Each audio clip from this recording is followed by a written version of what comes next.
Au Mali, le secrétaire général adjoint de l'ONU aux opérations de maintien de la paix a déclaré à l'occasion d'une visite à Bamako que le déploiement de forces maliennes à Kidal serait une étape importante sur le plan sécuritaire. Des ONG tunisiennes et internationales appellent à renforcer la mobilisation de la société civile en Tunisie, ceci pour obliger le Parlement à adopter des lois pour les libertés individuelles. Un tribunal nigérian a ordonné jeudi la suspension des expulsions par l'armée de milliers d'habitants du littoral de Lagos. Ces habitants qui sont accusés de participer au siphonnage des oléoducs. C'est là les grands titres à développer au cours de ce journal. Mesdames, Messieurs, bonjour et bienvenue. Un tribunal nigérian a ordonné jeudi la suspension des expulsions par l'armée de milliers d'habitants du littoral de Lagos accusés de participer au siphonnage des oléoducs. Il a aussi interdit aux forces de sécurité de harceler les résidents en tirant avec leurs armes, en les menaçant et toutefois les arrêter également. Reportage. Les expulsions ont débuté le 21 janvier. Les soldats tirant en l'air pour faire partie les habitants et protéger l'entrée en action de bulldozers chargés de raser les maisons sur Snake Island et Tarkwe Bay. La raison évoquée par l'armée pour avoir évacué des dizaines de milliers de personnes sans aucune solution de relogement est qu'elles participaient directement ou indirectement en achetant du carburant ou en ne dénonçant pas les coupables au siphonnage des oléoducs qui longent la lagune de Lagos. Mais pour les habitants et les associations de défense des droits de l'homme, ces opérations brutales visent à se saisir de terrains constructibles, une marchandise rare dans cette mégapole de 20 millions d'habitants, capitale économique nigériane à la croissance démographique folle. Des dizaines d'hommes, de femmes et d'enfants qui habitaient notamment Tarkwe Bay s'était installé jeudi dans la salle d'audience du tribunal. Le juge a rendu une ordonnance provisoire de suspension de la démolition des bâtiments et de l'expulsion de nouveaux habitants. Il a aussi interdit aux forces de sécurité de harceler les résidents en tirant avec leurs armes, en les menaçant ou en les arrêtant. Les expulsés ont salué cette décision. Nous sommes très reconnaissants. Nous pensions que le tribunal était la dernière chance pour les citoyens normaux, pour les pauvres comme nous. Et cela a été prouvé aujourd'hui. Le tribunal est le dernier ressort pour les pauvres. Les expulsions se sont multipliées ces dernières années à Lagos, visant des collectivités pauvres situées à des emplacements privilégiés, en particulier sur le littoral, attisant la convoitise des promoteurs immobiliers. Lagos gagne 1 million d'habitants chaque année depuis 10 ans. Le mètre carré est devenu rare et hors de prix. Les bords de mer et de lagunes y sont même ensablés pour créer davantage d'espaces constructibles vendus à de riches investisseurs. Le secrétaire général adjoint de l'ONU aux opérations de maintien de la paix a déclaré que le redéploiement des forces maliennes à Kidal serait une étape importante sur le plan sécuritaire. C'était à l'occasion de sa visite à Bamako. Il a également noté que les groupes djihadistes actifs au Mali ne montrent visiblement pas de disposition évidente à un dialogue. C'est ce qu'il a estimé jeudi à Bamako. Jean-Pierre Lacroix, reportage. Dimanche, une attaque revendiquée par le groupe de soutien à l'islam et aux musulmans, la principale alliance djihadiste du Sahel, liée à Al-Qaïda, contre le camp de la gendarmerie de Sokolo, proche de la frontière mauritanienne, a coûté la vie à 20 militaires maliens.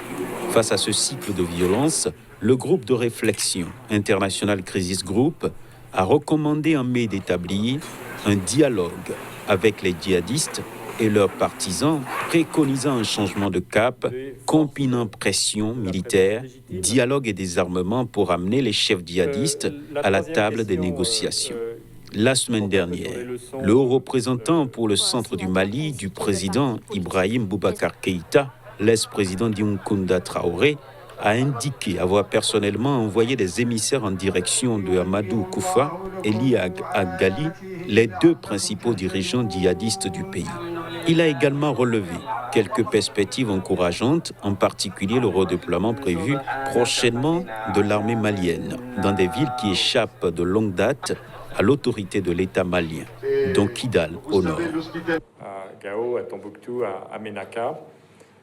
Et je suis convaincu que ce sera une étape importante, extrêmement importante, sur le plan sécuritaire, sur le plan politique, sur le plan symbolique.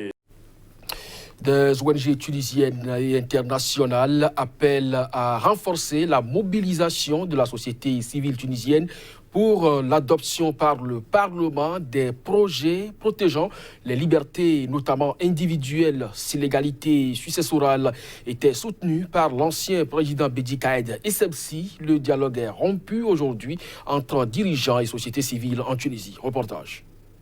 Lors d'une conférence de presse à Tunis, ces organisations, parmi lesquelles la Fédération internationale des droits de l'homme et l'Association tunisienne des femmes démocrates, ont appelé à l'adoption de ce code dont le projet a été déposé il y a 15 mois au Parlement. En juin 2018, une commission des libertés individuelles et de l'égalité avait préconisé dans un rapport une série de réformes sociétales dont des mesures pour l'égalité entre hommes et femmes en matière d'héritage et la dépénalisation de l'homosexualité. Sur la base de ce rapport, 16 députés ont déposé en octobre 2018 un projet de code des libertés individuelles au Parlement qui ne l'a toujours pas inscrit à son ordre du jour. Ce code propose notamment d'encadrer la liberté d'opinion et les libertés artistiques et académiques.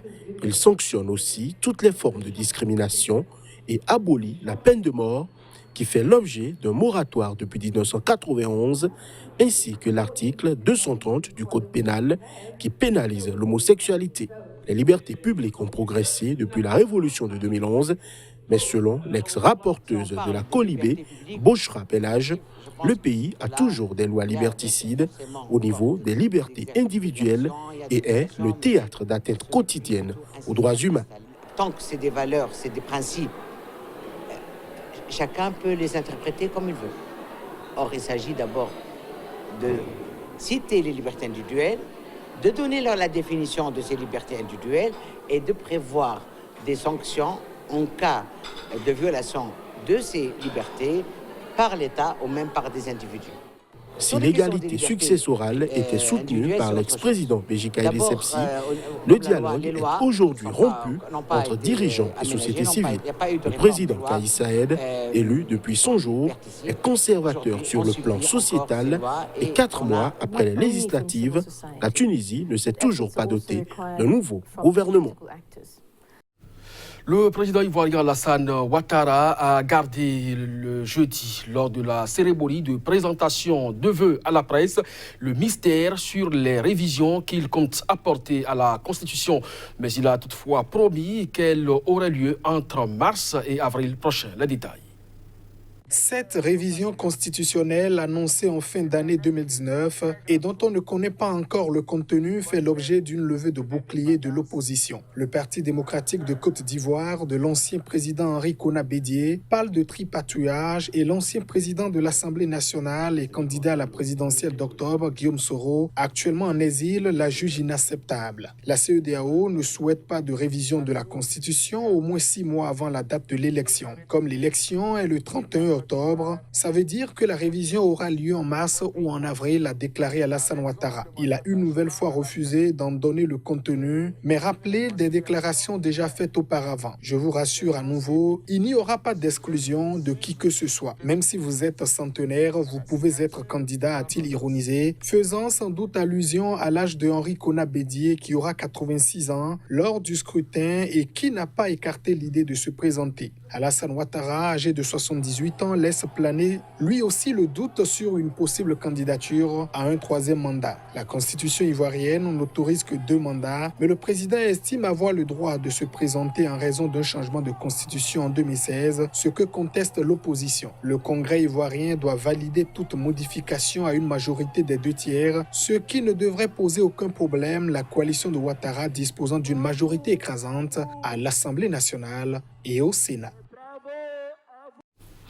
Une commission de l'organisation régionale ouest-africaine CEDEAO est en visite en Guinée-Bissau. L'objectif est de tenter de trouver une issue à l'impasse post-présidentielle que traverse ce pays. Reportage.